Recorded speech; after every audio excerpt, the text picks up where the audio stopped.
అధ్యక్ష, చాలా సందర్భాల్లో గౌరవ ముఖ్యమంత్రి గారు ఒక మాట అంటారు, రాజకీయ ముసుగులో ఉన్న క్రిమినల్.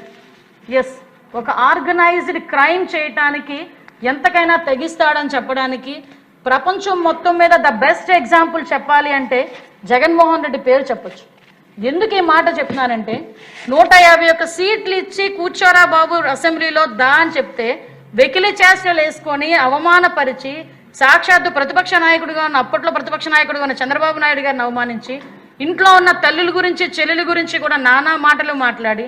బయటకు వచ్చి వాళ్ళు సోషల్ మీడియాలో అబద్ధపు ప్రచారాలు చేయించి ఫేక్ ప్రచారాలు చేయించి శాంతి భద్రతల్ని కూడా అతను చెప్పు చేతల్లో పెట్టుకొని ఇష్టారాజ్యంగా కేసులు పెట్టి సిఐడి వ్యవస్థని కేవలం జగన్మోహన్ రెడ్డి ఎలా వాడుకున్నారంటే చిన్న చిన్న విషయాలకి కూడా సిఐడి వ్యవస్థనే దిగజార్చి ఒక సోషల్ మీడియా పోస్ట్ ఫార్వర్డ్ చేసినందుకు లేకపోతే ఒక పోస్ట్ పెట్టినందుకు దాన్ని కూడా సిఐడి వాళ్ళు తీసుకెళ్లి లోపల కూర్చోబెట్టి కేసులు పెట్టే పరిస్థితి. దానిలో భాగంగానే మీరు కూడా బాధ్యులు, మేము కూడా బాధ్యులు. ఈరోజు అందులో కూడా చూసుకుంటే అధ్యక్ష, అలాంటి పరిస్థితి నుంచి ఈరోజు తిరిగి మనం ఎన్డీఏ కూటమి వచ్చిన తర్వాత దీన్ని ప్రక్షాళన చేయాలని మనం చూస్తూ ఉంటే రాష్ట్ర అభివృద్ధి పదంలోకి ముందుకు పరిగెట్టాలి అని గౌరవ ముఖ్యమంత్రి గారు పరుగులు పెడతా ఉంటే, ఉప ముఖ్యమంత్రి గారు పరుగులు పెడతా ఉంటే, ఒక పక్క నుంచి పరిశ్రమలు ఎన్ని రావాలి, ఒక పక్క నుంచి ఎన్ని పెట్టుబడులు రావాలి అని 24 గంటలు మనం ప్రయత్నం చేస్తూ ఉంటే,